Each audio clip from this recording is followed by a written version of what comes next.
No pressure. When I was 14 years old, my grandfather, the father of my father, over Christmas, I was sat on the floor, he was sat on the armchair, and he looked down at me, and he said to me, "Conor, success is earning more than your father." So at the age of 14, this went into my head. I decided I now know what success is. I can go on with dealing with other things in life. And I assumed that's what success was, earning more than my father. At the age of 21, I joined a company called Accenture. They've got 3 booths here. And my father is the worldwide president of Accenture. And when I joined Accenture, for the first time, I realized how much my father earned. The question that I didn't get to ask my grandfather is the comparison with real or nominal inflation adjustment. But I decided earning more than my father isn't a worthwhile goal. When I was 29, I started my first company. And to me, at the age of 29, my new idea for success, 30 million in the bank at age 42. And I set out from the age of 29 for the next 10 years, my decision making in the companies that I was starting is this getting me towards 30 million in the bank when I'm 42? I stand here on the stage age 42. I don't have 30 million in the bank. When we get to the end of this time, as Andy said, my job here is to fill these 20 minutes in a way that keeps you in the room so when the judges return. At the end, I'll tell you what my definition of success is today. And it's got nothing to do with how much I earn compared to my father, and it has nothing to do with the quantity in a bank account. But the question of success, about 10 years ago, I was listening, and Warren Buffett asked a question. You know who Warren Buffett is, at various times the richest man in the world. And Warren Buffett, he's not an entrepreneur, he doesn't run a company, he's never invented something, there's no patents in his name, he doesn't manage a team. Warren Buffett does one thing. And Warren Buffett, when he was speaking with, he asked us a question. And the question, who would you bet on? And what I want to work with you in these minutes that we have is over the questions, who would you bet on? And to make this question tangible, if you come up to me now and give me €1,000 and the name of someone you know, for the rest of that person's life, I will give you 10% of everything they make every month. So just imagine that you're surrounded in this room right now with the 200 people you know best in the world. People from school, from university, people you've worked alongside. If they were here in the room, who would be the person that you would write down on a piece of paper, come up to me, give me €1,000 of real money and this name, because you know that if you were to get 10% of this person's impact on the world, month after month after month for the rest of their life, that would be the best person to bet on. And if we go, Warren Buffett, all he does every day, he doesn't invent anything. He takes this decision. He listens to someone with a business idea or a plan, and he makes a decision. Would I bet on this person? And the structure of a lot of his investments is he takes 10% of all the future income of this team. And Warren Buffett told us that he has 3 things he looks for in order to take this decision well. Are you interested in knowing Warren Buffett's 3 ingredients of what he looks for in order to take a decision that he would bet on the person in front of him. I've also got a presentation on Irish poetry since the 1920s. So should we go with the Warren Buffett 3 secrets? How do you look at the people around you and decide who you would bet on? So I can see a few people in the front nodding that it would be interesting to know what Warren Buffett does in order to today have over 60 billion from just being good at recognizing what qualities a person has to be worth putting your money, your resources, your time behind. And because you look like good people, I'm going to share those 3 rather than the session on Irish poets since 1930. But Warren Buffett's 3 criteria. And if you think about this, how do you make this decision now? How do you make a decision about who you want on your team? How do you make a decision about when it's the right time to expand your team, bring someone in? How do you attract someone that's worth betting on and bring them closer to you? How do you do it now? We've got limited time, so I'm going to go quite quickly to this. Warren Buffett's 3 things that he is looking for. Number 2, the second thing that Warren Buffett looks for in a human being when he's thinking, is this worth putting my money behind? Number 2, energy. And energy is a combination of 2 things, health and a tendency to act above a tendency to think about action. Now, in my life, I know people that when they get a cold, they take some pills and an hour later they're back. There are other people that I know that when they get a cold, they're out for at least a week. And if they get the flu, they're gone for a month. So the first element here is this quality of health. Young people who are in good fitness, who can put together 14 hours day after day, are better bets than unhealthy people that don't take good care of themselves, and when sickness hits, they're out for a significant time. The second is a tendency to act. And Warren Buffett is very scared about chess intelligence, the type of person who'll sit and look at a problem rather than get up from their desk and go out and try 20 different things. So the second aspect of this energy is a tendency to get moving, test, try different things out. So energy, health combined with a tendency to act. The third thing that Warren looks for, he's found energy. The third thing he's going to look for, intelligence, good decision making. And good decision making, there's 2 elements. What information are you looking at every day? And how are you giving yourself time to be able to process that information well? What Warren Buffett is worried about is people who are going to run into the obstacles that will kill them. If you imagine intelligence, adaptive intelligence is the ability to be walking down the street and see the lamppost coming in enough time to just change your path. So instead of receiving a blow in the forehead that knocks you flat on the pavement, you're looking up, you're seeing it, and you're just adjusting your course.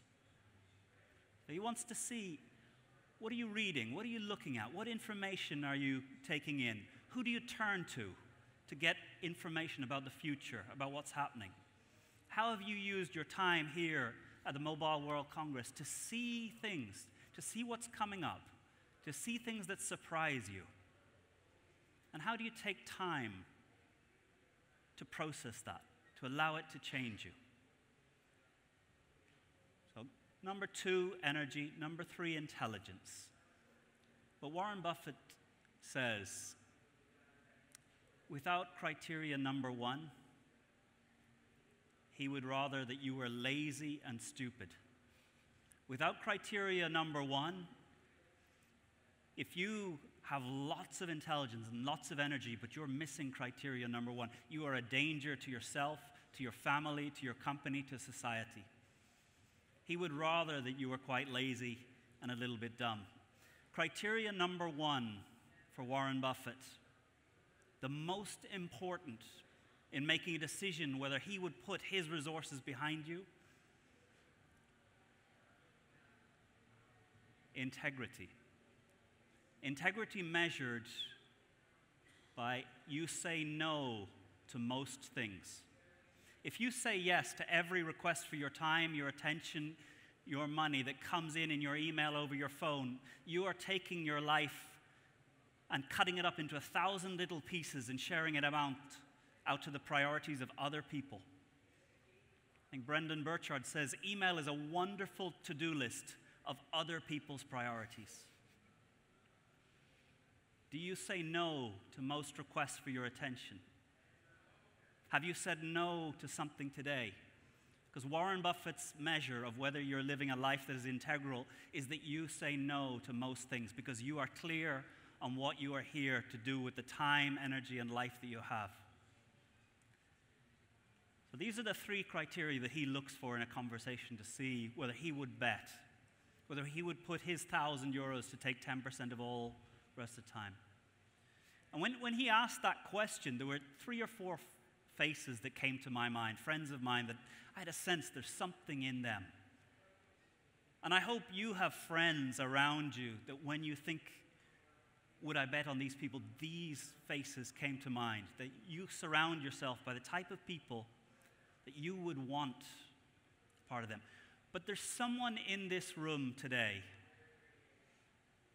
that without taking any money out of your pocket, without writing a name on any piece of paper, without any need for a contract or an agreement with me or anyone else, there's a person in this room that you already own more than 10% of all their future income. There's a person in this room you own more than 20% of all their future income. There's a person in this room that you own 100% of all the future income. And I hope that someone sitting there chose themselves when I asked the question, who would you bet on? And if you didn't, I'm going to spend these last few minutes just to give you 3 tips to maximize integrity, maximize energy, and maximize intelligence. My daughter's 9 years old. She goes to school. There's no class on managing energy. There's no class on taking good decisions. And there's no class on living a life of integrity. So what I want to share with you now are just 3 things I've pulled from my 42 years of learning from people who've known a lot more than me. The second, we'll start with energy. How to maximize your energy. In 2007, we were facing financial crisis. I was running the 3rd largest private jet operation in Spain. And if you think real estate had a hard time in 2008, private jet operators suffered even more. And around the middle of that year, I had a lunch. There was 20 entrepreneurs met with Ken Blanchard. Ken Blanchard is the author of the 1 Minute Manager. And when we met with him, he was about 82 years old. He gave a talk on 3 things leaders must do in times of uncertainty. And it was a good talk. But over lunch, I happened to be sat just in front of Ken Blanchard. And I was sat there at lunch with Ken Blanchard just across from me. And I said to Ken, I loved your talk. And this is a tip for anyone. If you ever want to get in well with a speaker, just come up and say, I loved your talk. Then ask them for anything you want. So I said, Ken, I loved your talk. He acknowledged that his talk was good, and thank you. Then I said to him, and I agree absolutely with what you say. Those are 3 good things that leaders should do in times of uncertainty. He said, but Ken, 29 days every month, I wake up in the morning, I get out of bed, I go into the office, and I'm ready to push everything forward. And I find the energy in me to inspire others, to be a beacon of hope, to be grateful, to have a vision, to keep everyone else motivated. But there's a day each month where I wake up in the morning, and that day, I don't find in me the strength to be the one that pushes ahead. And that day, I sit and I think, it's someone else's turn. I said, Ken, you run a company, 400 people. Does it ever happen to you that you wake up in the morning and that day you just don't find inside yourself the energy to be the one that pushes? Today it's someone else's turn. And Ken, 82 years old, what I remember, he leant back from the table and in the style of Yoda, went, leant forward, looked me in the eyes, and he said, start the day slowly. He then described when he wakes up in the morning, every morning, he sits on the edge of his bed, and the first thing he does before he touches any device, any electronic, speaks to anyone, the first minutes of his day, he sits on the edge of his bed, he takes his hands, and he places them palms down on his knees, and he listens to his body, listens to the thoughts in his head, listens to the worries running through his mind, feels where there's pain or his body he just listens to all the ideas, the worries. It takes 5-6 minutes, just hears everything that's going on. And then he takes his hands, he turns them palms upward, places them back, and he asks himself a question. At the end of the day today, what do I wish to be grateful for? And he waits for an answer. And when an answer comes, he says, no matter how lacking in energy he was when he woke up that morning, by pausing and listening to himself, by listening to the thoughts, by remembering who he is, and by asking himself, at the end of this day, what do I want to have used this day for?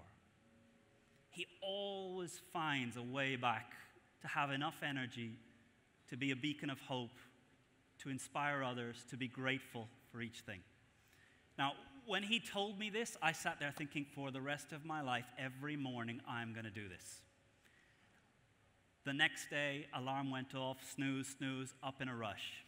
Even today, even knowing this, in any given 7-day period, I probably only do this once.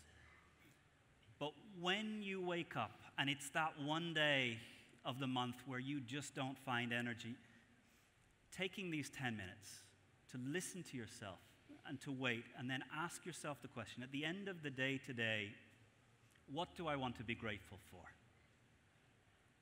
And this is the secret to more energy, more rests. Intelligence. How do you improve your intelligence? When I was 14, my father's job moved to the US. I hated it. I lost all my friends, and I was a weirdo in a school that I spoke the same language, but nobody understood me. But I bet I met the best teacher I have ever had in my life, Mr. Matz. He taught biology. But he taught something much, much more important than biology. He started every morning, have a great day. It's a great day today. But he made us do one thing in every class. His rule, at the end of every class, we took out our journal, and pens must touch paper. First day in class, gets to the end, we pull out our journals, my pen is touching the paper. I don't know what he wants from this. Day 2, he's still doing this. I don't know what this is about. Day 3, he's still going, and today he told us he's not even going to read our journals. What's this for? Day 4, interesting thing happened to me on the way to school. My brother said this. Day 5, my mom asked me a question. I have written every day of my life since I was 14 years old. I know where I was, what I was thinking about, what problems I faced, what ideas I had, who I met. If you write down the people you meet, the thoughts you've had, the ideas you've seen during the time here, 6 months from now, you are not the intelligence of one moment. You are the accumulated intelligence and ideas and people and inspiration that accumulates in that journal. My grandfather lived to 98 years old, and there are only 3 pieces of paper that remain documenting his life: a birth certificate, a marriage certificate, and a death certificate. The greatest resource you have to learn to live well is your own life, if it's well documented. so few people stop to document their life well. The measure of whether you're documenting your life well, you would not let anyone read your journal. I know you're writing down the stuff that's important if you treat that journal as a top secret thing. If you're putting in things that other people would be proud to read, that's not putting down the things you need to really learn about what it is to live your life. So to be more intelligent, write stuff down. The people you've met here, the ideas you've had here, the reflections on what you would change that you've had here, write them down. A short pencil is longer than the longest memory. Integrity. How to live with more integrity. Do you know how a child spells love? Do you know how a child spells love? T-I-M-E. One of the great dangers, I teach leaders. I teach about 2,000 leaders at IESE Business School every year. And the great danger is the distance between the values that we say we have and what our calendar tells us that we value.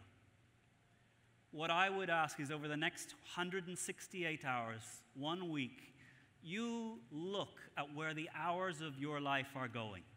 And if at the end of that week you are happy with that decision of how to allocate those hours, if family is important, how many hours are going there? If health is important, how many hours are going there? You can always earn more money, but you will never get this week again. Being completely coherent between where your hours are going and the values that you would want your life to represent. Mahatma Gandhi was asked what his message was. He said, "My life is my message." The way he chose to live showed his message. Our values are showed by our way of living. If you look at your calendar, does it show a life that you would be proud to share?